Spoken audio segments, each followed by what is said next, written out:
on en parle, mais après, est-ce que c'est vraiment ce qu'on, lors de la rencontre de Rome, est-ce qu'il peut faire ce qu'il veut, mais il est obligé à un moment donné, à partir, tu seras libre.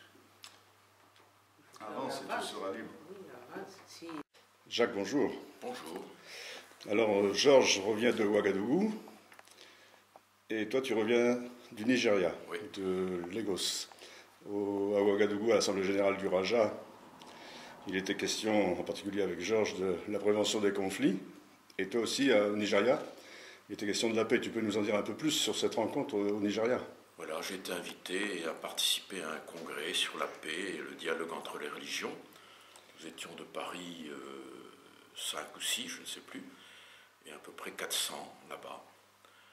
Et donc c'était pour les participants dont j'étais, j'ai beaucoup aimé parce que ça permet de voir l'un, voir l'autre, faire connaissance, en particulier avec un imam de la grande mosquée d'Amman, un homme de paix, de tolérance et de lien avec les différentes communautés de Jordanie.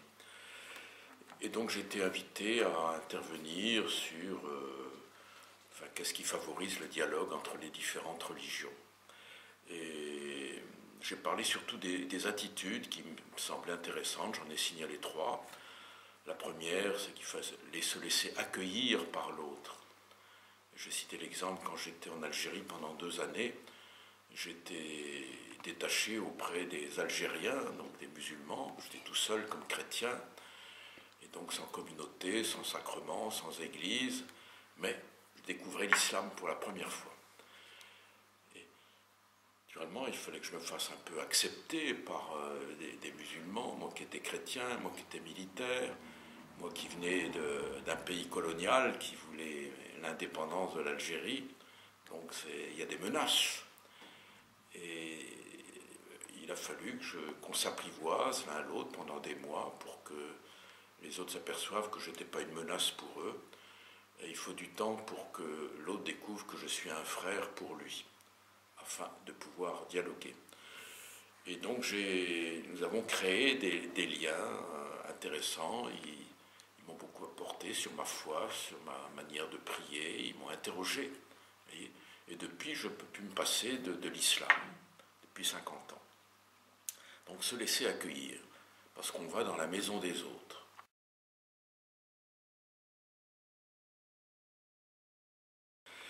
Et puis la deuxième attitude, c'est accepter d'être aidé par les autres religions. Elles ont quelque chose à me dire.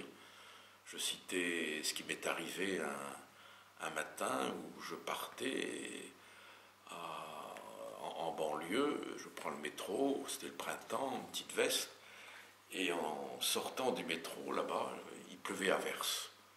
Alors je me précipite sous une porte cochère, en attendant que les cieux soient plus cléments à mon égard, et voici qu'un homme s'approche de moi et me dit « Voulez-vous mon imperméable ?» Alors, je dis « Vous êtes très gentil, je suis très touché, mais vous en avez besoin autant que moi. » Un imperméable, ça ne se partage pas. On échange quelques paroles, j'apprends que cet homme est juif et il poursuit sa route avec son imperméable. 1 minute se passe, une femme s'approche de moi avec son parapluie. Elle me dit « Venez sous mon parapluie ». Je ne pouvais pas refuser. On peut être 2 sous un parapluie, et effectivement, on se serrait les coudes parce qu'il pleuvait toujours à verse. Elle me dit « Je vous amène où vous voulez ». Et chemin faisant, elle me dit « Vous savez, celle qui tient ce parapluie, c'est une musulmane ». Et je me disais en moi-même, belle promenade écuménique dès le matin. Et puis j'ai bien fait de ne pas prendre d'imperméable ni de parapluie. Quand on a ce qu'il faut, on n'a pas besoin des autres. Mais quand on est en manque, on est bien content d'être aidé. Et si l'Église dit j'ai tout ce qu'il faut pour vivre, pour accomplir ma mission, si j'ai la vérité, ce n'est pas la peine d'aller dialoguer avec les autres. Si on a tout. Mais si on est un peu comme des gens qui n'ont pas tout, qui sont mendiants pour un certain nombre de choses, eh bien on accepte de recevoir des autres religions. Et je crois que c'est une attitude importante. Et puis j'ai terminé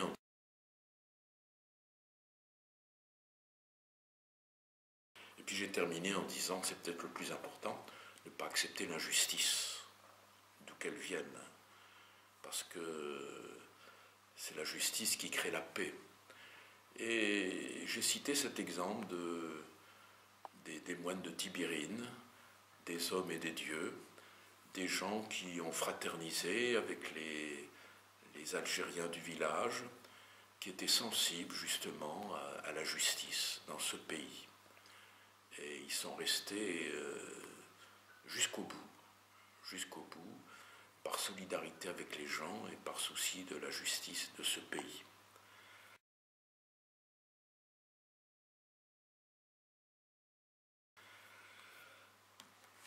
Voilà ces trois attitudes que j'ai données.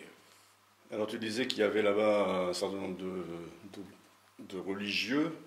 C'était organisé par le président de la République, c'est ça? C'est le nouveau président de la République qui a voulu ce congrès sur la paix au Nigeria. Et les Nigérians étaient très fiers que ça se passe chez eux. Il y avait à peu près 400 invités de Russie, de la Corée, des Pays-Bas, d'Allemagne, d'Italie, etc. Bon. Et beaucoup d'Afrique, beaucoup des pays africains. Bien. Ben, on va retenir les trois attitudes. Et puis ça va compléter peut-être ce que les anciens gessistes ont raconté à Ouagadougou. D'accord, merci. Merci.